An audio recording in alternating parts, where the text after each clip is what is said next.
ఓం విష్ణుం నారాయణం కృష్ణం మాధవం మధుసూదనం హరిం నరహరిం రామం గోవిందం దధివామనం. నేను శివాజీరావు తల్లాప్రగడ అస్ట్రో ఛానల్ ప్రేక్షకులకి స్వాగతం సుస్వాగతం. సో ఈ వీడియోలో మనం మాట్లాడుకోబోయే అంశం జనవరి 21 నుండి ఫిబ్రవరి 24 వరకు కుజుడు మిథున రాశిలో వక్రించి సంచరిస్తాడు.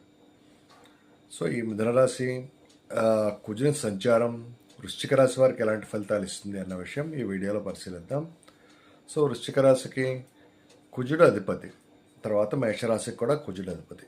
వృశ్చిక రాశి వారికి 1, 6 స్థానాల అధిపతి కుజుడు ఇక్కడ 8వ స్థానంలోకి రావటం వల్ల విపరీత రాజయోగం ఏర్పడుతుంది.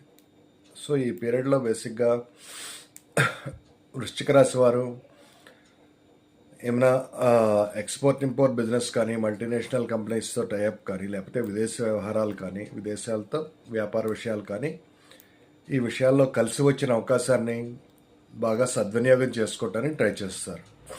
తర్వాత వ్యాపారంలో కొద్దిగా స్ట్రెస్ ఏర్పడినప్పటికీ రొటేషన్ బాగా పెంచుకోవటానికి ట్రై చేస్తారు. ఆకస్మికంగా ఒక మంచి అవకాశం కలిసి వస్తుంది. ఉద్యోగరీత్యా కానీ, వ్యాపార రీత్యా కానీ 11వ స్థానాన్ని చూస్తున్నందువల్ల నూతన ఆదాయ మార్గం కలిసి రావటం, తర్వాత దాన్ని అందిపుచ్చుకోవటానికి మీరు హోంవర్క్ గట్టిగా చేయటం జరుగుతుంది. తర్వాత ఆరోగ్యం గురించి శ్రద్ధ వహిస్తారు.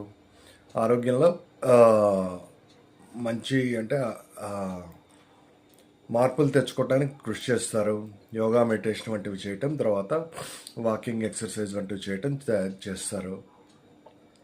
వారసత్వ ఆస్తులకు సంబంధించిన విషయాలు ముఖ్యంగా చర్చకు వస్తాయి. వారసత్వ ఆస్తులకు సంబంధించిన విషయాలు, తర్వాత ఏదైనా మీరు గురూపదేశం కానీ, లేదా ఒక తండ్రి ద్వారా తీసుకున్న సలహాని కానీ మంచిగా ప్రాక్టీస్లో ఆచరణలో పెట్టి మంచిగా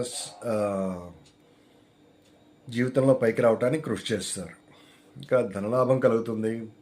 ఇంకా మంచి ధనస్థానాన్ని కూడా చూస్తుండటం వల్ల మంచి ధనలాభం కలుగుతుంది. ఇన్వెస్ట్మెంట్స్, స్పెక్యులేషన్ వీటిల్లో విశేషంగా రాణిస్తారు. అయితే కొద్ది వాటి లాసులతో వచ్చి కూడా అవకాశం ఉంటుంది. సో కుజునికి సంబంధించిన పరిహారం అంటే సుబ్రహ్మణ్య స్వామి ఆరాధన చేయటం, లేదా 1.5 కేజీల కందులు మంగళవారం నాడు దానం చేయటం వల్ల మంచి ఫలితాలు ఉంటాయి. ఇక ఈ వీడియోలో నేను చెప్పే రాశి ఫలాలు మాత్రమే. వ్యక్తిగత జాతకం తెలుసుకోవాలనుకున్నవారు, జన్మజాతకం ఫలితాలు తెలుసుకోవాలనుకున్నవారు డిస్క్రిప్షన్ బాక్స్లో ఉన్న ఫోన్ నెంబర్కి ఫోన్ చేయడం ద్వారా మీరు జన్మజాతకం తెలుసుకోవచ్చు. ఇంకా నా ఛానల్ విజిట్ చేసిన వారు షాప్ తప్పనిసరిగా సందర్శించండి. కొన్ని ముఖ్యమైన